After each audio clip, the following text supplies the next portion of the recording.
نحمدہ و نصلی علی رسولہ الکریم اما بعد فاعوذ باللہ من الشیطان الرجیم بسم اللہ الرحمن الرحیم وفدینا بذبح عظیم صدق اللہ العظیم الصلاۃ والسلام علیک یا سیدی یا رسول اللہ وعلی آلک واصحابک یا نبی اللہ الصلاۃ والسلام علیک یا سیدی یا رسول اللہ وعلی آلک واصحابک یا محبوب رب العالمین یا رسول اللہ انظر حالنا یا حبیب اللہ اسمک لنا اننی فی بحر ہم مغرق خذ یدی سہل لنا اشکالنا۔ حد ہو گئی اے حسین تیرے انتقام کی، تو نے لفظ یزید کو گالی بنا دیا۔ سامعین محترم،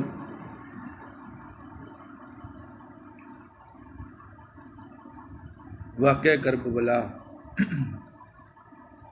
یہ جسٹ ایک قصہ یا کہانی کا نام نہیں ہے، اس کے اندر ایک فلسفہ ہے، اس کے اندر ایک راز ہے۔ یہ صرف کہانی یا قصہ نہیں ہے، یہ حسینیت اور یزیدیت کی جنگ کب سے جاری ہے؟ یہ ازل سے ہے۔ یعنی نیکی جو ہے وہ حسینیت ہے اور جو برائی ہے وہ یزیدیت ہے۔ یہ جنگ انسان کے اندر بھی جاری ہے۔ نیکی کی طرف جو رجوع ہے وہ حسینیت ہے اور جو برائی کی طرف رجوع ہے یہ یزیدیت ہے۔ اب حسینیت کو غالب کرنا ہے اس یزیدیت کی سوچ پر، یعنی نفس پہ روح کو غالب کرنا ہے۔ نفس امارہ کا تعلق تو برائی سے ہے، اس کا رجوع تو برائی کی طرف ہے، اور جو روح ہے اس کا تعلق نیکی کی طرف ہے، کیونکہ انسان دو چیزوں کا مرکب ہے، جسم اور روح۔ جو جسم کی ضروریات ہیں، جو نفس کی ضروریات ہیں وہ اور ہیں، جو روح کی ضروریات ہیں وہ اور ہیں۔ جسم کی غذا کا بھی اللہ تعالیٰ نے بندوبست کیا ہے۔ یہ جو اناج جو ہم کھاتے ہیں یہ جسم کی نشو و نما کے لیے ہے، اور جو ذکر الہی ہے وہ روح کی نشو و نما کے لیے ہے۔ جیسے جیسے بندہ اللہ کا ذکر کرتا ہے وہ اللہ تعالیٰ کے قریب ہوتا جاتا ہے۔ روح کا جو رجحان ہے وہ اللہ کی طرف ہے، اور جو نفس امارہ کا رجحان ہے وہ شر کی طرف ہے، برائی کی طرف ہے۔ یہ جنگ تو انسان کے اندر بھی جاری ہے۔ تاجدار مدینہ علیہ الصلوۃ والسلام نے فرمایا، ہم جہاد اصغر سے ہٹ کر جہاد اکبر کی طرف جا رہے ہیں۔ یعنی وہ لڑائی جو محاذ پر ہوتی ہے وہ جہاد اصغر ہے، اور جو روح اور نفس کے جنگ انسان کے اندر ہے وہ جہاد اکبر ہے۔ نفس کے ساتھ لڑنا یہ سب سے بڑا جہاد ہے۔ تو سامعین محترم، نیکی نام ہے حسینیت کا، برائی نام ہے یزیدیت کا۔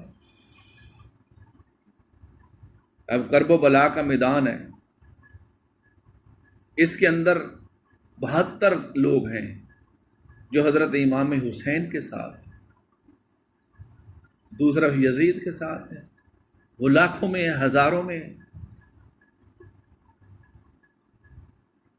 مجھے ایک بات بہت اچھی لگی،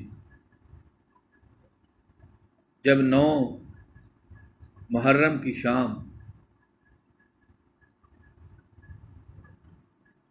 رات کو حضرت امام حسین رضی اللہ تعالیٰ عنہ نے اپنے ساتھیوں کو اکٹھا کیا اور فرمایا، بیٹا علی اکبر یہ دیے کو بجھا دو، اور ساتھیوں سے کہنے لگے کہ یزید کی لڑائی میرے ساتھ ہے، تمہارے ساتھ نہیں ہے۔ اگر تم میں سے کوئی، میرے ساتھیوں میں سے کوئی واپس جانا چاہتا ہے وہ جا سکتا ہے، کیونکہ اس کی لڑائی تو میرے ساتھ ہے، حسین کو وہ شہید کرنا چاہتا ہے، اب واپس جا سکتے ہیں۔ دیا میں نے اس لیے بجھایا ہے کہ اندھیرا ہے، ہو سکتا ہے روشنی میں کوئی اس کو جانے میں ہتک سمجھے، اب اندھیرا ہے نکل جائے۔ تو ایک بوڑھا صحابی کھڑا ہوا، وہ کہنے لگا حسین اب تو جیت قریب آ گئی ہے، اب کہہ رہا ہے واپس چلے جاؤ، جیت قریب ہے۔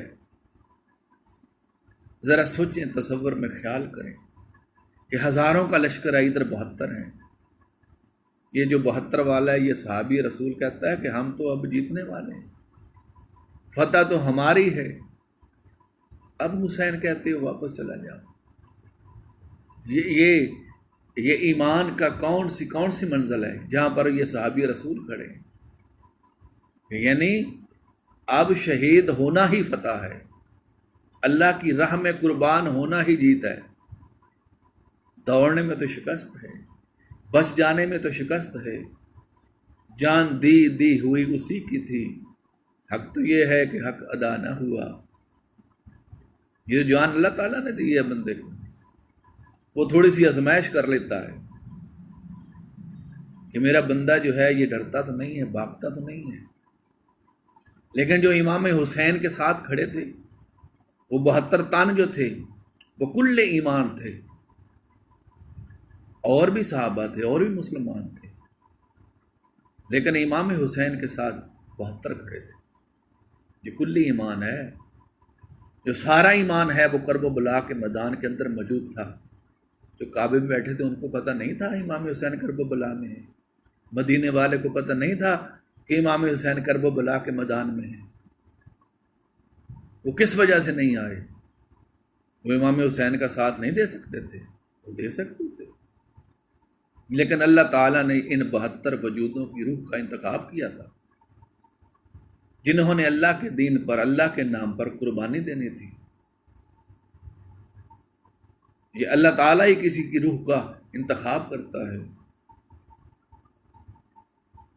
کسی روح کے ذمے اچھا کام لگ جاتا ہے اور کسی کے ذمے برا کام لگ جاتا ہے، کوئی حسین بن جاتا ہے، کوئی یزید بن جاتا ہے۔